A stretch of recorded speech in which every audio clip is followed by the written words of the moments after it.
Hello दोस्तों, आप सभी का मेरे YouTube चैनल में स्वागत है। आज हम पढ़ेंगे अध्याय 11 धातुओं का रसायन केमिस्ट्री ऑफ नॉन मेटल्स का लेक्चर 12, जिसमें आज का हमारा टॉपिक है हाइड्रोजन के रासायनिक गुण, केमिकल प्रॉपर्टीज ऑफ हाइड्रोजन। तो चलिए हम लोग जानेंगे कि हाइड्रोजन की क्या क्या रासायनिक गुण या केमिकल प्रॉपर्टीज होती हैं। तो चलिए इस टॉपिक में आगे बढ़ते हैं। हाइड्रोजन परमाणु में एक इलेक्ट्रॉन होता है जो कि कोश में उपस्थित रहता है। ओके, तो जैसे कि हम लोग जानते हैं कि जो हाइड्रोजन का एटॉमिक नंबर जो परमाणु क्रमांक होता है वो कितना होता है, वह एक होता है। कितना होता है? वह एक होता है। इस प्रकार से क्या है, जो एक इलेक्ट्रॉन होता है जो के कोश में उपस्थित रहता है, जो क्या है के कोश में ही उपस्थित होता है। मान ले जाइए क्या है, एक नाभिक है। ओके, ये बीच का सेंटर का जो क्या है वो न्यूक्लियस या नाभिक है, और ये क्या है एक इलेक्ट्रॉन किसको प्रदर्शित कर रहा है, ये हाइड्रोजन का। ओके, तो जैसे कि हम लोग देख सकते हैं इसके पहले कोश था के कोश में कितने इलेक्ट्रॉन उपस्थित है, केवल एक इलेक्ट्रॉन। हाइड्रोजन समूह एक के तत्व के समान एक इलेक्ट्रॉन खोकर H+ आयन हाइड्रोजन आयन बना सकता है। और जैसे कि हम लोग जानते हैं कि जो हाइड्रोजन है क्या है, समूह एक के तत्व के समान क्या है, एक इलेक्ट्रॉन खोकर H+ आयन अर्थात हाइड्रोजन आयन भी बना सकता है, अर्थात बनाता भी है। ओके, अर्थात जो हाइड्रोजन होता है वह क्या है, H+ आयन भी बनाता है। हाइड्रोजन के लिए एक इलेक्ट्रॉन ग्रहण कर H- आयन हाइड्राइड आयन बनाना भी संभव है। और जो ये हाइड्रोजन होता है वो क्या है, एक इलेक्ट्रॉन ग्रहण करके H- आयन भी बनाता है, अर्थात हाइड्राइड आयन भी बनाता है। इस प्रकार वह हाइड्रोजन समूह के तत्वों से भी समांतर रखता है। इस प्रकार से क्या है, जो हाइड्रोजन होता है वह हाइड्रोजन समूह के तत्वों से भी समांतर रखता है। क्यों? क्योंकि जो हाइड्रोजन समूह के जो जितने तत्व हो कितना हो क्या है, सभी क्या होता है, वह ऋण आयन होता है, अर्थात वो क्या करता है, वह एक इलेक्ट्रॉन ग्रहण अर्थात वो इलेक्ट्रॉन ग्रहण करके ऋण आयन बनाता है। तो ठीक इसी प्रकार हाइड्रोजन भी इलेक्ट्रॉन ग्रहण करके हाइड्राइड आयन भी बना सकता है हाइड्रोजन समूह की तरह। इसलिए आवर्त सारणी में हाइड्रोजन को समूह एक और समूह सतह दोनों में रखा जा सकता है। इस वजह से क्या है, जो हाइड्रोजन है उसको समूह एक और समूह सतह दोनों में रखा जा सकता है। इसके संबंध में हम लोगों ने chapter 4 periodic classification of elements तत्वों का आवर्ती वर्गीकरण में जाना था कि जो हाइड्रोजन का जो स्थान है वो आवर्त सारणी में क्या है, अनिश्चित है। क्यों? क्योंकि वो क्या है H+ आयन भी देता है, जिस वजह से वह समूह एक को प्रदर्शित करता है। ठीक इसी प्रकार क्या है, वह H- आयन भी देता है, जिसके कारण वह समूह 17 को प्रदर्शित करता है। अतः इस वजह से क्या है, उसका आवर्त सारणी में स्थान क्या होता है, वह अनिश्चित होता है, अर्थात निश्चित नहीं है। किंतु उसका जो परमाणु क्रमांक जो एटॉमिक नंबर होता है वो कितना होता है, 1 होता है, अर्थात 1 होता है। इस वजह से क्या है, उसको समूह एक में रखा गया, क्योंकि आधुनिक आवर्त सारणी में क्या है, तत्वों को उसको बढ़ते हुए परमाणु क्रमांक के बढ़ते हुए क्रम में व्यवस्थित किया गया है, इस वजह से। ओके, चूंकि आधुनिक आवर्त सारणी में तत्वों को बढ़ती परमाणु संख्या के क्रम में व्यवस्थित किए गए हैं, इसलिए हाइड्रोजन को समूह एक के शीर्ष पर स्थान दिए गए। ओके, इस प्रकार से क्या है, आधुनिक आवर्त सारणी द मॉडर्न पीरियोडिक टेबल में क्या है, तत्वों को बढ़ते हुए परमाणु संख्या के क्रम में व्यवस्थित किया गया, इसलिए जो हाइड्रोजन है उसको समूह एक के स्थान पर स्थान दिया गया।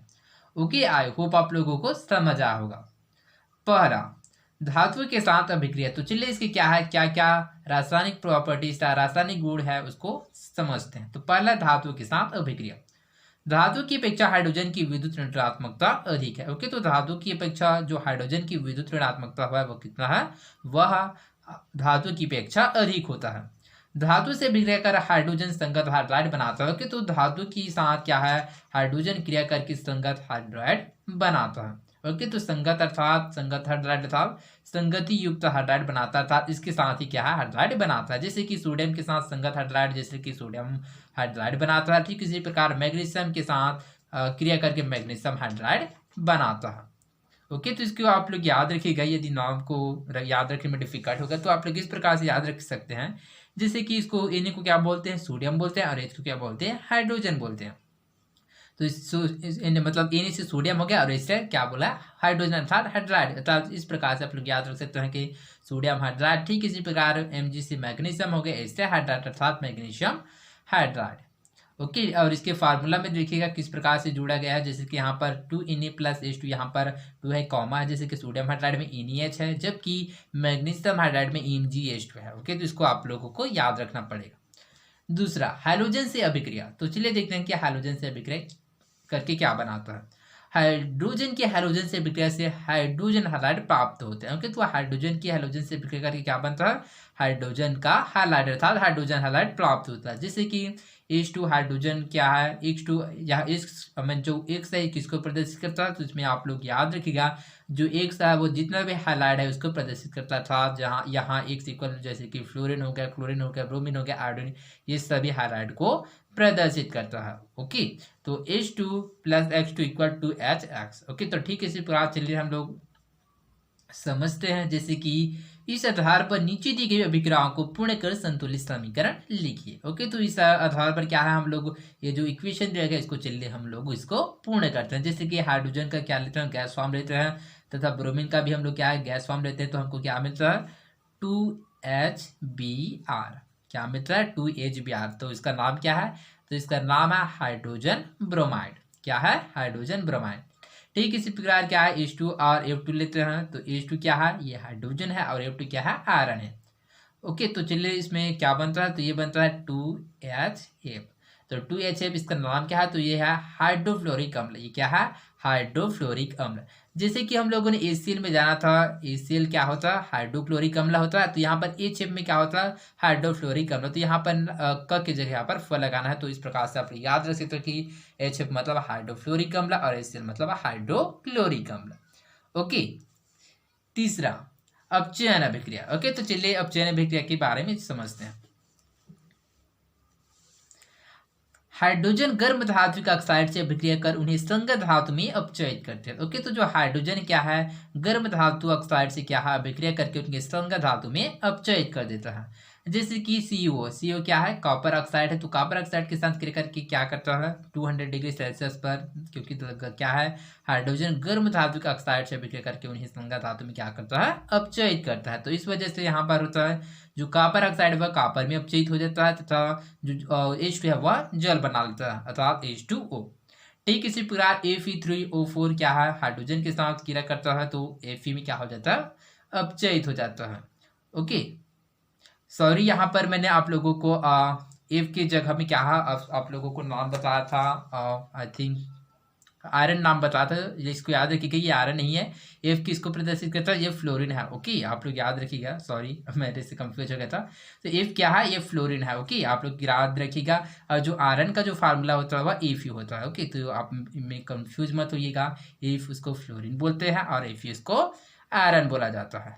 ओके, आई होप आप लोग याद रखेंगे। तो चलिए आगे बढ़ते हैं। जैसे कि Fe3O4 के साथ क्या है हाइड्रोजन क्रिया करके इसको किस में अपचयित कर देता है, तो वो है आयरन में। तो ये क्या तो चलिए इसके नाम को जानते हैं कि Fe3O4 क्या होता है, तो ये है मैग्नेटाइट। क्या होता है, मैग्नेटाइट। तो इसके नाम का उपयोग याद रखिएगा, मैग्नेटाइट। इसका नाम क्या है, मैग्नेटाइट। Fe3O4 का नाम क्या है, मैग्नेटाइट। तो मैग्नेटाइट को हाइड्रोजन किस में अपचयित कर देता है, आयरन में अपचयित कर देता है और जल बना लेता है। ओके, तो जैसे कि इसका जो संतुलित इक्वेशन देखते हैं, तो यहाँ पर क्या है 3 आयरन है, Fe इसके 3 मॉलिक्यूल्स है और ऑक्सीजन के 4 मॉलिक्यूल्स। तो क्या बनता है 3Fe बनता है, प्लस यहाँ पर 4H2 पहले से है और यहाँ पर O4 पहले से। तो यहाँ दोनों में कॉमन क्या है ऑक्सीजन का क्या है और हाइड्रोजन का 4 मॉलिक्यूल्स। यहाँ पर 4 को कॉमन लेते हैं, 4H2O। ओके, तो इस प्रकार से जो इक्वेशन है उसको संतुलित करते हैं।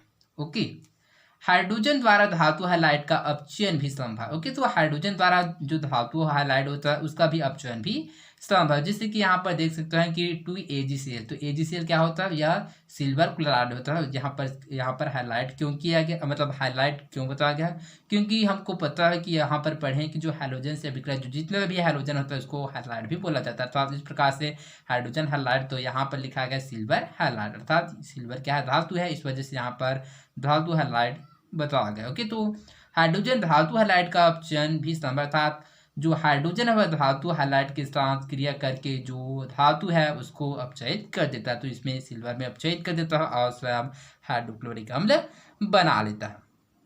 ओके, तो आई होप आप लोगों को समझ आएगा। ओके, तो आप लोग एक बात याद रखिएगा कि मैंने आप लोगों को लेक्चर 10 में हाइड्रोजन जो टॉपिक था उसमें मैंने आप लोगों को टीन का जो फार्मूला है वो उसको एज भी क्या बताया था, टीन बताया था। क्या बताया था, टीन बताया था। ओके, जैसे कि तो इसमें आप लोग याद रखिएगा कि जो एज भी होता है वह टीन नहीं होता है। एज भी क्या होता है, एज भी को एंटीमनी बोला जाता है। क्या बोला जाता है, एंटीमनी। Okay, antimony. और जो टीन का जो फार्मूला होता है वह इसको ए सिन के द्वारा प्रदर्शित किया जाता है।